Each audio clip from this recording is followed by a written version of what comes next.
what you just said, TJ, where you're like, well, you're still going to have to, for these bigger ones, room full of GPUs or whatever, that's really not a business model that works either, though, because you can't have a business that's based on selling people something at a fairly low or reasonable cost that requires that much GPUs. I mean, you've seen this over and over again where people try to do games in the cloud, and they can't make it economically viable because you're like, well, it would cost as much as if you bought that PC. And here you're talking about a ton. You'd have to have more than one GPU to make this cost effective, right?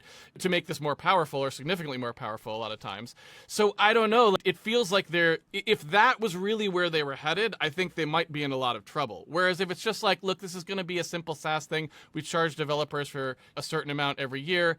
That seems stable, but not a huge business necessarily, right? So I don't know. I don't think that's just generally disagree with you on that one. I think that they can make the money on that GPUs, large scale GPUs. And I think games are fundamentally different because running a game is like if you played one round of Apex Legend, just one on a cloud GPU, what is the equalized amount of queries that thing had just made? Is that a full day's worth of queries that thing just made?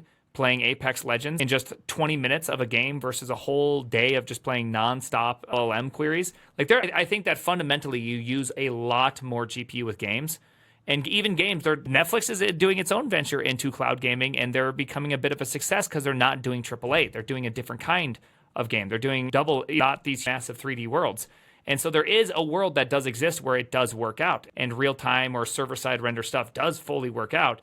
And we already do that right now with just say websites are already server rendered, even though we should render them on clients. You can use a lot less hardware if you did that, but we realize all these types of gains. So I assume it's still going to exist, that the big models, the big things, the big wins are the super secret sauces like Cursor's Tab Complete.